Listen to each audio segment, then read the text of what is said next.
Good evening, one and all. Here we are again on Saturday, January 23rd? 24th it is. We're approaching 7 p.m. We're going to be monitoring the VE3ZOE repeater on a frequency of 443.075. My name is Mike Alpha Charlie.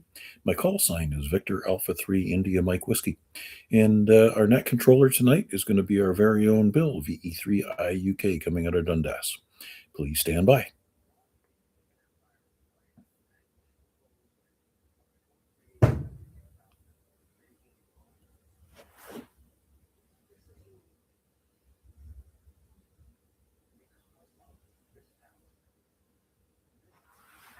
Good evening, all amateurs. This is Victor Echo 3 India Uniform Kilowatt Bill in Dundas. And I'm your host this evening for the Lake Ontario Radio Club Net. This net meets 5 times a week, 4 times on the Soul Repeater on Saturday, Sunday, Monday, and Tuesdays. Monday night is hosted by Chuck, VA3CJZ, and it's called the Accidental Net, or sometimes we like to call it the Oopsie Net. Thursdays, the net is a simplex net to give people a chance to test their equipment, and that is hosted by a real Mac, a VA3IMW, and that is on a frequency of 446.125. When checking in, mobile stations do get priority, and I hope everybody is snug as a bucket of rug tonight. Looks like our snow is going to start around about 4 a.m. if you look at the radar. So by the looks of it, we're in for at least 20 centimeters of snow. So I see that Guy is checked in, and good evening, Guy. At this time, let's take a standby for any priority or quick one and done traffic. V3IUK standing by.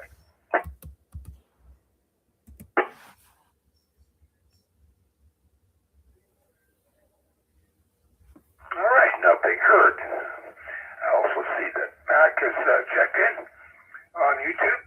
Everybody, don't forget to, when you check in, one of the first things you should probably do is hit the like button. That way you're not forgetting to do it as the net goes on. So maybe that's a practice we could start, because I'm sure that Mac would all like all those likes, and also see that Larry VLBI is checked in. So this time, let's stand by for anyone who would like to check into Lake Ontario Radio Club Net. Come now. Yes, ma'am, Bill. VA3NFL. VA3NFL, VA3IUK. Good evening, Al. How you doing? Doing good, Bill. Bonsoir. I thought I'd throw that in there. Doing good, Bill. Yeah, maybe I'll surprise you all to learn French. It's something I never had the opportunity to take in high school, but you're never too old to learn, Al. I can count to 10 in French. Do some colors. Whatever it says, I look it up and try to remember it, but same old. Just out here listening along. VA3IUK, VA3NFL. Yeah, well, that's usually done by rote.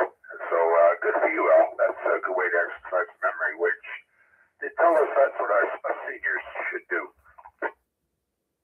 Yeah, that's very true. All right, well, thanks for checking in. Anything else? No, good to go. I'll be listening out here for a bit. Oh, yeah, I guess you're waiting for the dinner bell. Oh, yeah, 8 o'clock. I'm nowhere to be found but at that kitchen table. That'll boy, good for you. Well, thanks for taking the time to check in. Anyone else from Lake Ontario Radio Club Net? Come now.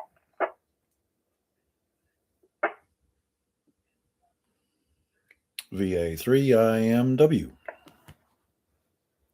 VA3IMW, VA3IUK. Good evening, Mac. And before I forget, which maybe you probably haven't, but I'll remind you, maybe you can elaborate on what we were talking about last night on the Rag Net as to the spring get-together.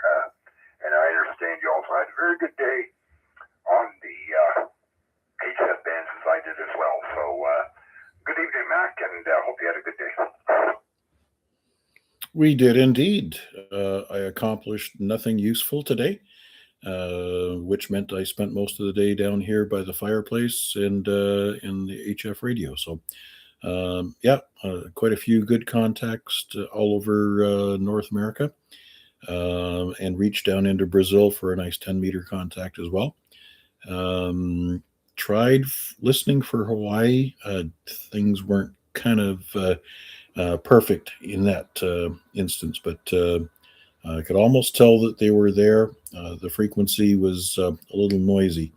You ever spin the dial and you hope to hear the station you're looking for, but you find out that there's some incidental radio noise just keying in on that one frequency. It's a little bit annoying.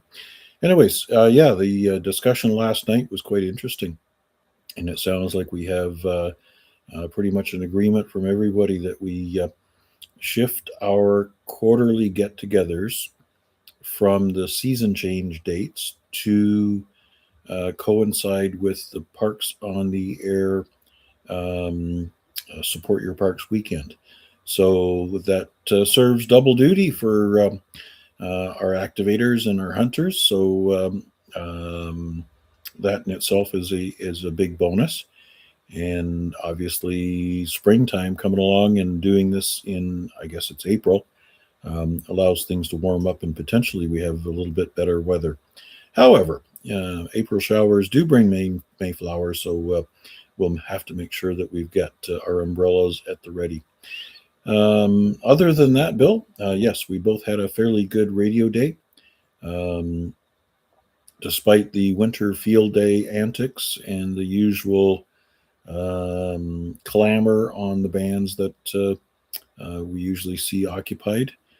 But 12, 15, and 17 meters were quite productive and minimal interference from other stations. Thanks again for doing this one, Bill, and I'll turn it back to you. Yeah, Roger, Mac. Yeah, it was a good day. As I was saying to you prior to that, most of my contacts, believe it or not, today were on 15 meters.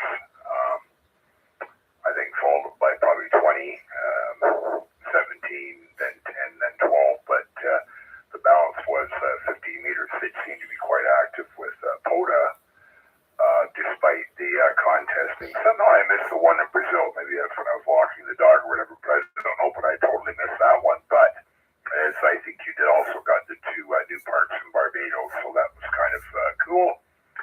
Worked some far Midwest stations. Worked in Alberta. That wasn't POTA, but that was some guy called him Field Day. And I went back to him just to see if he could hear me. Same with the station of Ireland who was calling Field Day. I went back to him as well just to make sure I was being heard, and that was on 10 meters. So, yep, very productive day, Mac, and I do agree that this thing of moving our get-together to coincide with the Support Your Parks weekend in the four quarters is an excellent idea. So anything else before I move on, Mac?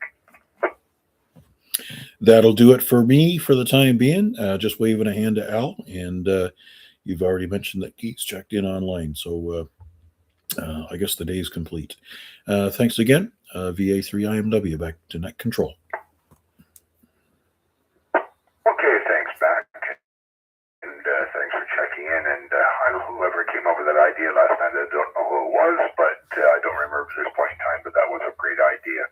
And as you say, it serves two purposes. And there's probably even an incentive for more people to come out, especially the folks that do POTA or are interested in doing POTA. Anyway, let's move on and see if there's anyone else that would like to check into the Lake Ontario Radio Club net. Come now. V3LBI. V3LBI, V3IUK. Good evening, Larry. Good evening, Bill. Everybody on the net tonight. Just kind of sat down here, played a little radio, little nuts. People are crazy. You got POTA stations and the Wheeler Winter Field Day all on one, and it's crazy. Oh, yeah, it's crazy. But one thing that I mentioned to Mac prior to the net,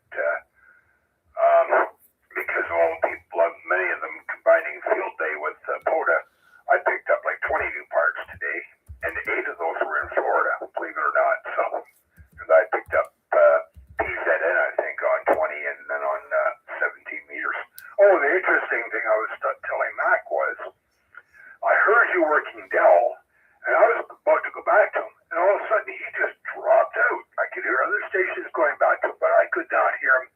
Came back about 10 minutes later, and the signal was back up, and I was able to work him. So just one of those sort of weird anomalies, Larry. Bill, it was like that kind of most of the day. I shouldn't say most of when I was on.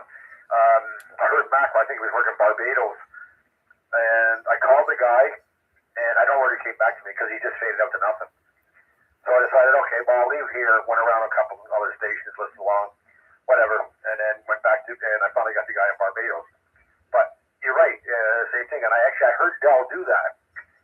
I worked him, and then all of a sudden, like you say, he just disappeared. I never stuck around to see if he came back up, but I see people were spotting him, so I figured he must have. Yeah, he did come back up. Like I did the same as you. I went and worked a couple other stations and came back, and then lo and behold, he was there because I'm getting pretty close to. I've worked him 100 times, so trying to break that 100 mark. But it was nice to get James on two new bands today. Well, not new bands, but new parks on two bands. So that was kind of cool. Well, I flipped over to FT8 to see if I could have some fun, but it was like, you know what? This is boring. I think I made 2 or 3 contacts. I went, that's enough of this. I ain't gonna do this no more. I flipped back over, went over the phone because I just got bored of my brain sitting there waiting for somebody to answer or trying to pick somebody. And I thought, I ain't doing this. I just flipped back over to the phone after. So I must have spent maybe 15, 20 minutes on FT8. That was it.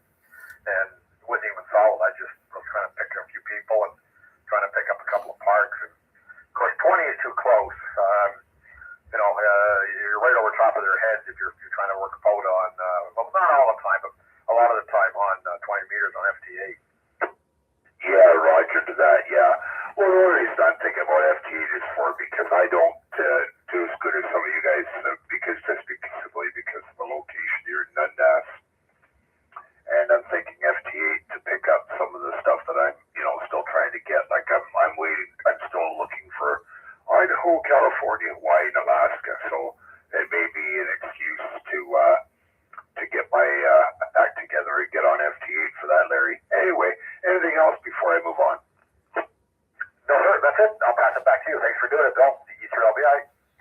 Okay, Larry. Thanks a lot for checking in. I'd like to recognize that Matt, VA3IMW, has checked in along with, I guess that's it. Just Matt. Okay. Good evening, Matt. And maybe we'll get an audio check-in from you in a little bit. Anyways, with that, is there anyone else that'd like to check into Lake Ontario Radio Club Net? Come now. VA3CJZ. Yeah, stand by, Chuck. Was there a station in there that doubled with Chuck? Come now.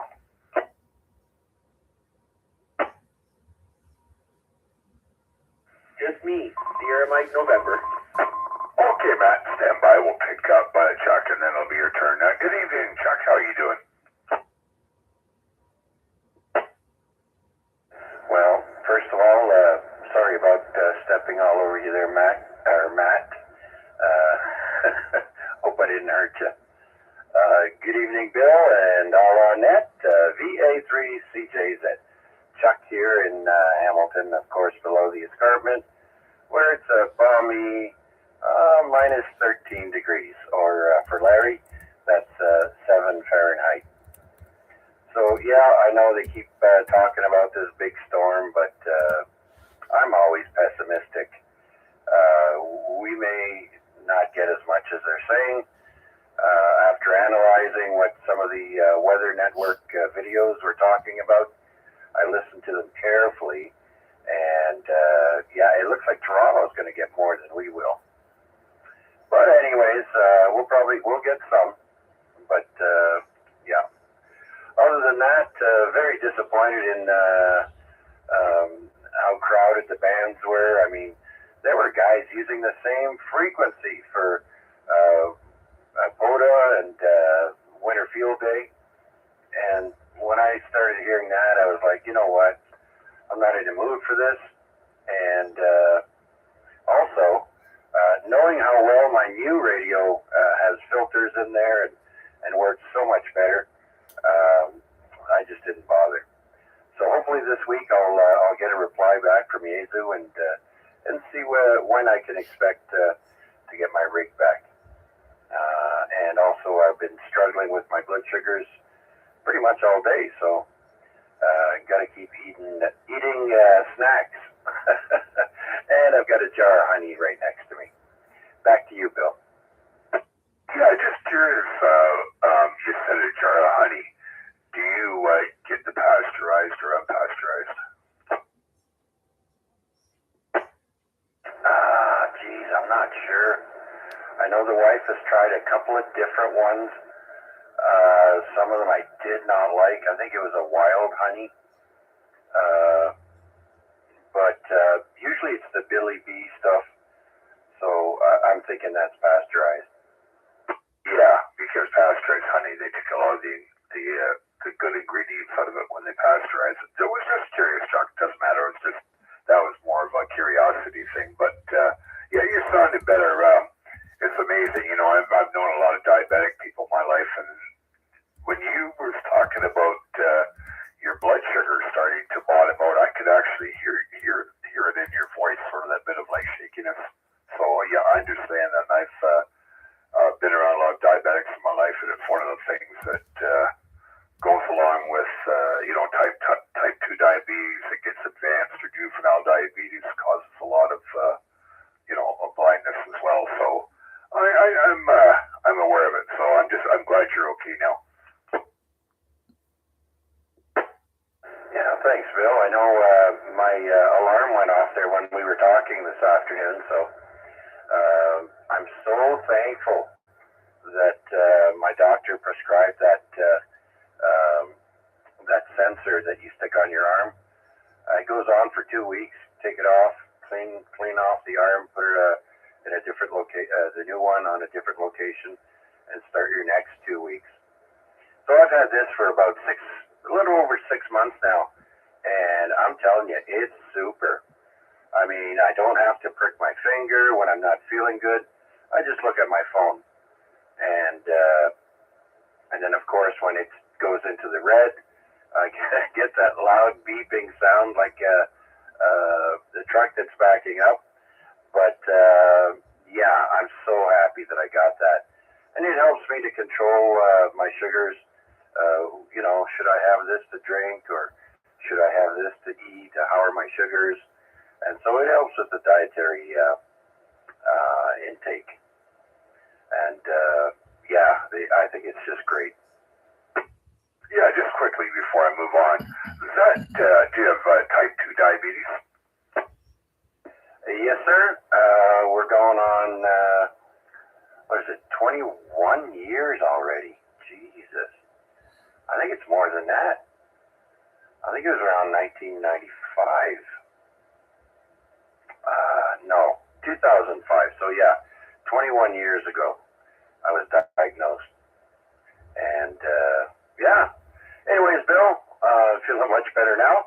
And so I want to wish everyone a great evening, and make sure you got clean filters in your furnace and all that stuff is working well. And have a space heater handy just in case. I'll send it back to you, sir. VA3CJZ. Yeah, very good, Chuck. Yeah. Well, it sounds like you managed diabetes well, and that's good. I know that years ago, I think it's not as bad, but years ago, there was a lot more blindness caused by diabetic retinopathy. I think it might be on the decline because of advances, just like things that you're talking about there that help you to control your diabetes better. So good for you, Chuck, and I'm glad that you manage it well. Anyway, with that, let's. I'd like to recognize Wayne, VA3FMB, who's also signed in. Good evening, Wayne. Glad to see you aboard. So with that, let's stand by and see if there's anyone else who would like to check into Lake Ontario Radio Club. Matt, come now. You forgot Matt. Oh, I did. I'm sorry. I got right shooting with Chuck, and my bad. Sorry, Matt. V3SN Men, V3IUK. Good evening.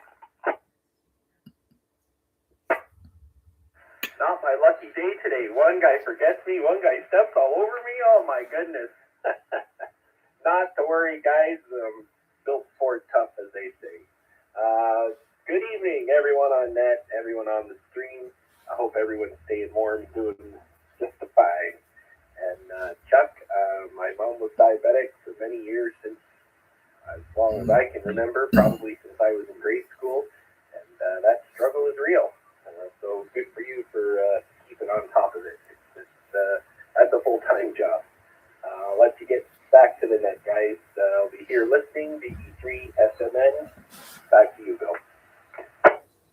Yeah. Fortunately, I just had a physical earlier this week, and the result of the blood work was that my sugar levels are good. So, I know some people in my family that have struggled with the type 2 diabetes, and believe it or not, diet does have a lot to do with it. So, if you can control it quite a bit through diet as well. But that's a topic for another day. You said somebody else stepped on you. Were you on HF today? Because it was crowded. It was like people elbowing each other today, metaphorically speaking, Matt. Yes, you got that right.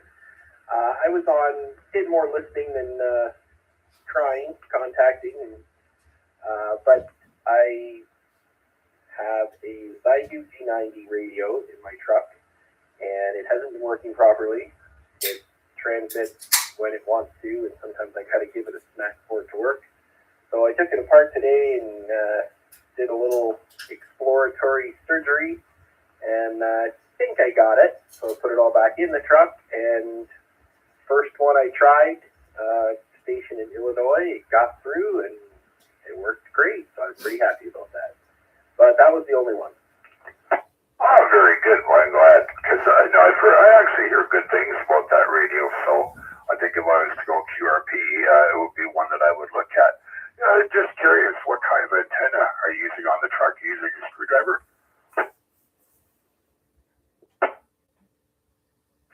Well, it's a CB radio antenna, believe it or not, and that I will tune it right up to down to 40 meters, I should say. It's an 8-foot steel whip, 11-meter standard run-of-the-mill CB antenna, and it works quite well. Good for you. So that's great. You'll enjoy that more in the nicer weather when you can be out more in the truck and not in this cold weather. But yeah, so it sounds like you got it fixed. Keep us posted. Yeah, hopefully it stays. I think it was just maybe a little bit of a corroded connection inside the radio, and I couldn't see any corrosion, but I did find a YouTube video about coax, the little tiny, minuscule, microscopic coax cables that run in the radio where they connect. I think that's all it was. And so far it's working, but that radio has been in my truck now for probably maybe 4 years, and it's the first issue I've had with it. Mind you, most of it's just been receiving, but it does a good job. Oh, that's good. Well, that's good, and you've got all set with your tuner and that. Well, you're going to enjoy that in the summer, that's for sure. But anyway, thanks for checking in, Matt, and you have yourself a good evening, and stay warm. Thank you very much, Bill, and same to you. Stay warm and stay healthy, and we'll catch you on the next one. VA3, here Mike November. I'll be here listening. Yep, 7-3, and thanks for checking in. Anyone else from Lake Ontario Radio Club Net? Come now.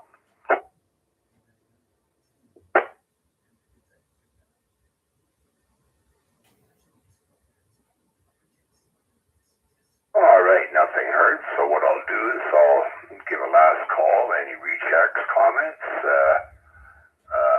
Anyone needs to be berated? No, I'm just kidding about that. Anyway, just before we close the net down, any other check-ins? Come now.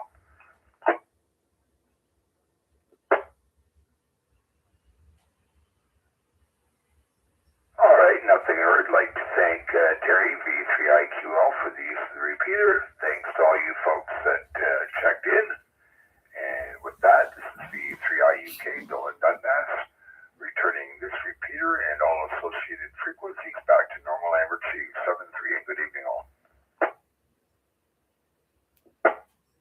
And that'll bring the live stream to a close as well. Thanks for your check-ins tonight. 7 3s, 1 and all. That's how we say goodbye.